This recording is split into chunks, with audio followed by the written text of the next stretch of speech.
석가모니는 내면의 깊은 곳에서 진리를 찾기 위해 혼자서 명상하고 사색하는 것의 중요성을 강조했습니다. 외부 세계에서의 소음과 방해를 떠나 내면으로 돌아가며 진정한 이해와 평화를 찾을 수 있다고 말씀하셨습니다. 내면의 깊은 곳에서 진리를 찾기 위해 혼자서 명상하고 사색하는 것의 중요성을 강조했습니다. 사회적 압력과 예속에서 벗어나 자신만의 길을 찾아가는 것을 강조했습니다. 남의 기대나 외부의 영향에 휘둘리지 않고 자신의 가치와 목표를 추구해야 한다는 가르침을 전했습니다. 혼자가 되는 것의 중요성을 강조했지만 이는 외로움이 아닌 내면적인 조화와 평안을 찾는 것을 의미합니다. 외부로부터 독립적으로 내면에서 찾는 행복은 진정한 의미의 행복이라고 가르쳤습니다. 노예가 되는 것만 예속되는 것은 아니다라는 부분은 석가모니의 자유로운 삶의 태도를 나타내는 것으로 보입니다. 물질적인 속박이 아닌 마음과 정신의 노예로부터 벗어나 자유롭고 평화로운 삶을 살아야 한다는 가르침을 담고 있습니다. 남에게 마음이 예속되어 있다면 그것이 바로 노예 삶이다. 우리 마음은 얼마나 남에게, 상대에게, 내 바깥의 것들에 많이 예속되어 있는가? 돈, 명예, 권력의 지위에, 이성의 학벌에, 배경이 얼마나 많은 것들에 예속되어 살고 있는가? 그것들이 많으면 행복해하고 적으면 괴로워하는 외부적인 것들에 휘둘리는 삶의 노예가 아니고 무엇인가? 무엇이든 예속되는 것은 독자적으로 자신의 길을 가는 것이 즐거움이다. 나 홀로 어디에도 휘둘릴 것 없고 예속될 것 없이 나 자신의 길을 걷는 것, 그것이 가장 큰 즐거움이다. 누구처럼 살 것도 없고 누구처럼 되고자 애쓸 것도 없이 다 만나 자신이 되어 나의 길을 걷는 것이 즐거움이다. 어디에도 예속되지 않고 자신의 길을 걷는 이는 외부적인 조건, 나쁜 조건에 얽매이지 않으며 누구처럼 되기 위해 애쓰면서 자신의 처지를 한심스럽게 생각하지도 않고 어떤 사람의 말에도 휘둘리지 않은 제 자신이 가야 할 길을 정확히 알고 길을 걷는다. 그에게 삶은 언제나 완전한 순간이며 길을 걷는 매 순간순간이 곧 최종 목적지에 도달한 순간이 되는 어디에도 휘둘리지 않고 영향받지 않으며 예속되지 않고 얽매이지 않아 자유로운 자신의 길을 휘적휘적 걷는다. 예속되거나 결박되어 있지 않으면 두려울 것이 없고 걱정스러울 것도 없으며 언제나 매 순간순간 독자적으로 자신의 길을 걷는 즐거움 속에서 깊은 충만을 느낀다. 가득 찬 것은 조용하다. 가득 찬 것은 소리를 내지 않듯 내면의 뜰이 꽉 찬 사람은 침묵한다. 부족한 사람일수록 자신을 드러내기 위해 애를 쓰고 말을 많이 하지만 지혜로운 사람은 애써 자신을 드러내려고 하지 않고 다만 행동으로 보여줄 뿐이다. 꽉 찬 사람은 자신 스스로도 이미 충만하기 때문에 더 이상 바랄 것이 없이 남에게 잘 보이려 애쓸 것도 없고 남들의 시선을 의식해 행동하지도 않으며 말로써 자신을 포장하려 들 것도 없다.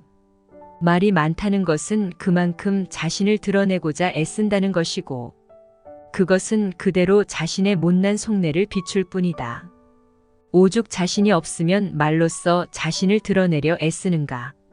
속이 찬 사람은 말이 필요 없으며 다만 삶으로써 보여줄 뿐이다. 말이 없는 사람은 묵묵한 침묵 가운데에서 자신의 빛을 한없이 드러내고 있는 사람이다. 거대한 강은 조용히 흐르듯 마음의 깊이가 좁고 얕은 사람일수록 말로써 자신을 드러내려 애쓰고 마음이 깊고 넓은 이는 말이 없다. 더욱이 말이라는 것은 현상을 있는 그대로 보여주기에는 부족함이 많은 도구에 불과하다. 어떤 말을 했을 때 말은 사람에 따라 수도 없이 많은 의미로 받아들여진다. 같은 말일지라도 사람에 따라 상황에 따라 조건에 따라 그 말은 전혀 다른 의미를 지닌다. 그렇게 말에는 허물이 따르고 아무리 의도가 좋은 말일지라도 안에 허물의 가능성은 언제나 내포되어 있다. 결국엔 외로운 삶을 부러워한다. 숲속의 나뭇잎처럼 외롭게 홀로 살라. 그러나 외롭게 홀로 존재한다는 것이 그리 쉬운 일인가? 그것은 올곧은 수행자의 무문관 수행처럼이나 힘겨운 일이 될 수도 있다. 몸도 마음도 혼자가 되어 살아갈 때 참 느낌은 지독한 외로움이다. 외로움에 몸서리 쳐지는 고독감을 피해 달아나고 싶고 누군가 다른 이를 만나고 싶고 무언가에 의지하고 싶은 마음이 들끓는다. 몸은 혼자 있지만 마음은 끊임없이 무언가를 갈구하고 찾아 나서곤 한다. 그러나 바로 마음을 온전히 나를 지켜보고 나를 알아차리고 나면 이내 마음은 평안을 되찾고 홀로의 익숙해짐을 발견할 것이다. 홀로 존재한다는 것은, 그래서 평안을 찾는다는 것은 단순한 고립이 아니다. 그것은 끊임없이 외부에서 의지할 것을 찾아 헤매는 우리의 의존적인 마음의 독립적인 자각을 심어주는 것이며, 끊임없이 외부 세계에서 영향을 받던 삶의 마음의 중심을 세움으로써 휘둘리지 않는 뿌리를 내리도록 하는 것이다. 이처럼 숲속에서 외롭게 홀로 산다는 것은 나 자신과 마주할 수 있는 소중한 인연이다. 지금까지 우리는 수없이 내 바깥에만 관심을 가지고 살았고 다른 사람에만 눈을 돌리며 살아왔지. 한 번도 나 자신과 침묵으로 마주하거나 나 자신과 함께 길을 거닐은 적 없다. 다른 사람과의 비교에서 오는 우등과 열등에 가슴 졸이며 살아왔다. 그러나 홀로 있을 때 잘난 것도 없고 못난 것도 없으며 분별할 것 없이 그대로 평화를 찾는다. 홀로 있을 때 비로소 맑은 영혼의 참된 나를 만날 수 있다. 홀로 있을 때 가장 즐겁다. 수행자의 길은 혼자 가는 길이다. 우리는 지금까지 누군가와 함께 있을 때 행복을 느끼고 포근함을 느끼며 자랑을 느껴왔다. 혼자가 되면 늘 불안하고 어쩔 줄 몰라 당황하곤 한다. 그러나 참된 내면의 행복은 혼자 있을 때 찾아온다. 사람들과 함께 있을 때 행복한 것, 돈이나 명예, 권력 등이 나와 함께 할 때 행복을 느끼는 것은, 수많은 물질적인 소유를 통해 행복을 느끼는 것은 거짓이고 유한하다. 홀로 있으면서도 스스로 당당하게 걸을 수 있다면 어떤 외적인 소유며 사람이며 물질에도 휘둘리지 않는 호젓한 정신을 소유하게 된다. 혼자 있을 때 사실은 전체와 전 우주와 함께 있게 되는 것이다. 홀로 있다는 것은 철저하게 다른 것들의 영향권에서 벗어나는 것을 의미한다. 그렇다고 고립된 상태를 의미하는 것은 아니다. 다른 외부적인 영향으로부터 마음이 자유로워 어떤 휩쓸림도 없이 순수하게 나 자신과 직접적으로 대면한다는 것을 의미한다. 홀로 존재하며 예민하게 깨어 있으므로 내가 세상을, 자연을 마주하는 것을 느끼고 인식하며 이해하게 될 때 참된 지혜로움에 눈뜨게 된다. 나 자신이 누구인지, 불교가 무엇인지, 지혜가 무엇인지를 깨닫고자 한다면 몸도 마음도 영혼도 철저히 혼자 있을 줄 알아야 한다. 혼자 있을 때 참된 즐거움이 무엇인지를 깨닫게 된다. 수행자가 자신의 존재를 완전히 내던지고 어떻게 살려고 애쓰는 흔적을 지워버리고 어느 한쪽의 삶만을 선택하려는 노력을 던져버리고 삶의 어떤 상황에도 흔들리지 않으면, 빨리 가려고도 늦게 가려고도 애쓰지 않는다면, 우주적인 삶의 큰 물줄기에 내 존재를 맡긴 채 흐르기만 할 수 있다면 그는 반드시 큰 자성의 바다에 다다를 것이다. 내 앞에 펼쳐진 인생이라는 흐름을 거스르지 말고 완전히 나뭇가지처럼 나를 버리고 내맡겨보라. 그렇게 흐름에 몸을 맡긴 채 흘러가는 것, 그래서 흐름을 끊지 않고 인생이란 강가의 어떤 기숙에도 정박하지 않고 어떤 좋은 인연이나 상황이나 소유에도 머물지 않고 다만 흘러가는 데 집중하는 것, 그런 노력 없는 쉼의 자연스러움. 그것이 바로 정진이며 수행이고 명상이다. 그렇게 완전히 삶의 힘을 빼고 흐름에 맡기는 것. 그래서 이미 지나온 과거나 아직 다다르지 않은 미래에 무엇이 오게 될지는 아예 생각조차 하지 않고 다만 흐르기만 할 때, 그때 우리는 태양을 만날 것이다. 인생의 힘을 빼라. 나뭇가지처럼 힘을 빼고 모든 노력을 버리고 모든 기대와 욕구를 버리고 다만 흘러가라. 인내하고 인욕하며 참는 가르침이야말로 나와 남을 동시에 평화롭게 해주는 선물이다. 가슴에 불덩이를 담아두고 억지로 참는 것은 오히려 화를 키울 수 있지만 화를 지켜보는 수행을 통한 참음은 이 세상 어떤 것보다 뛰어난 수행이여 삶의 지침이다. 화가 날 때는 화를 지켜보오라. 가만히 화를 지켜보며 염불이나 독경이나 진원을 염성하는 것도 좋은 방법이다. 그랬을 때 화는 사라진다. 화를 없애기 위한 가장 좋은 방법은 화를 여실히 바라보는 것이다. 화를 꾹꾹 눌러 없애려고 애쓰거나 화가 일어나지 않도록 하기 위해 기를 쓸 필요는 없다. 그것은 오히려 화라는 불길에 기름을 퍼붓는 꼴이다. 화는 아주 자연스러운 것이다. 화나는 인연이 모이면 자연스럽게 내 안에서는 불덩이처럼 화의 기운이 올라온다. 그것을 탓하지 말라. 다만 끓어오르는 불덩이가 어떻게 형성되는지, 어떻게 가져가며 어떻게 움직이고 나를 뒤덮으며 사라지는지 과정을 온전히 지켜보오라. 그것이야말로 화를 다스리는 진정한 인내이다. 내 안의 화에 끌려다니지 말고 그 화를 지켜보오라. 내가 지금 화를 내고 있구나. 내 안에 화가 있구나. 이렇게 제3자의 입장에서 쳐다보도록 노력해라.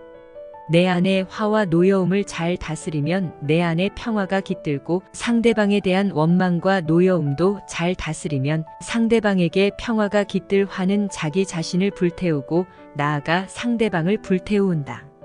화를 내 안에서 다스리지 않고 밖으로 터져나가게 하면 끊임없이 죄업을 짓게 되고 죄업은 또다시 나에게로 돌아와 나를 모든 죄업을 종식시키고 나와 상대 사이에 영원한 평화를 깃들게 하고자 한다면 화와 노여움, 원망과 모욕을 참으라. 참되 온전한 지켜봄과 노움으로써 맑게 닦아 없애라. 사람에게는 내가 아직 고독함이 있다. 태어날 때도 혼자서 오고 죽을 때도 혼자서 가며 괴로움도 혼자서 받고 윤회의 길도 혼자서 간다. 업을 짓는 것도 나 자신 혼자이고 업을 받는 것도 나 자신이 혼자서 받는다. 태어나고 늙고 병들고 죽는 괴로움의 길도 혼자서 가고 윤회의 수레바퀴도 혼자서 돌고 돈다. 이승의 부모님을 만나고 가족을 만나고 이성을 만나고 친구를 만난다고는 하지만 그것도 잠시 인연 따라 오고 갈 뿐 결국에는 혼자서 걷고 있는 것이다.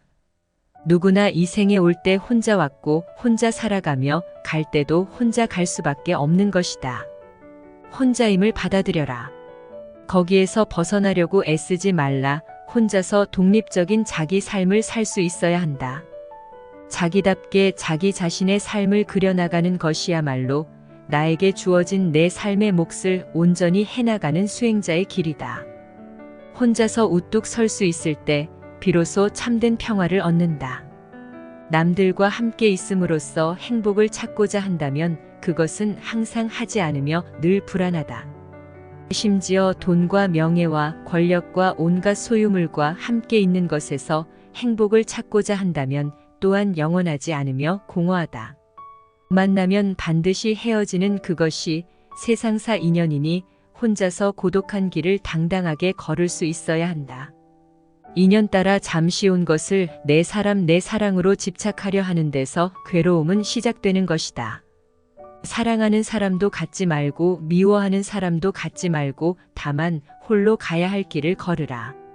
소리에 놀라지 않는 사자처럼 진흙에 물들지 않는 연꽃처럼 그물에 걸리지 않는 바람처럼 무쏘의 뿔처럼 혼자서 가라. 참으로 평화로운 사람은 어떤 사람인가? 아무것도 가진 것이 없는 사람이다. 모든 이기심 그리고 욕망과 집착에서 소유가 나오기 때문이다.